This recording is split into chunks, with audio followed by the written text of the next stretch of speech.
It began with a roar that shook the old world. The rise of China wasn't just an economic miracle or political shift. It was a cultural revolution that rewired the nation's very soul. A transformation so fierce, so consuming, that it tore down centuries of tradition and rebuilt an identity from ashes.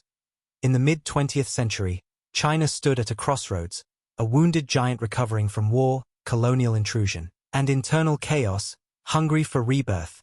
When Chairman Mao Zedong ignited the Cultural Revolution in 1966, he didn't just launch a political movement, he unleashed a storm meant to erase the past and forge a new consciousness, one that placed ideology above heritage and loyalty above individuality.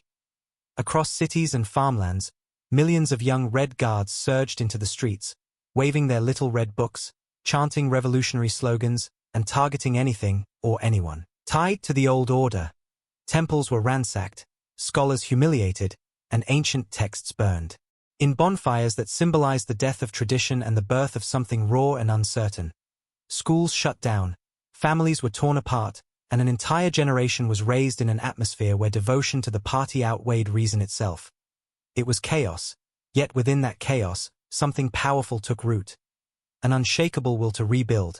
By the late 1970s, as Mao's era ended, China faced the staggering aftermath of ideological extremism, a fractured education system, a battered economy, and a generation lost in confusion.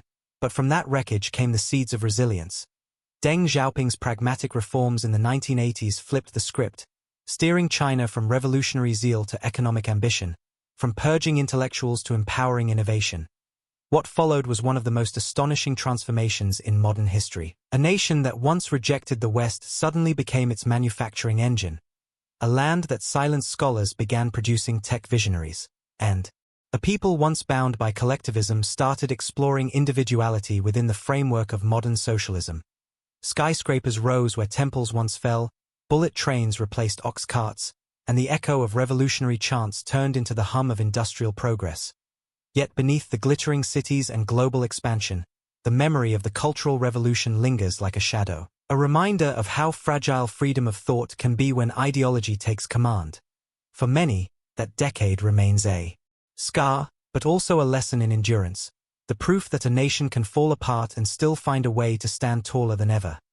Today, China stands as both a cautionary tale and an inspiration, a country that learned from chaos, harnessed discipline, and turned struggle into strength. Its rise wasn't clean or easy, but it was unstoppable. A story written in sweat, silence, and survival. And perhaps that's what makes the rise of modern China so compelling. Not just the power of its economy or its global influence, but the sheer force of will that carried it from the ruins of revolution to the throne of modernity, reminding the world that history's greatest transformations often come from its most turbulent storms.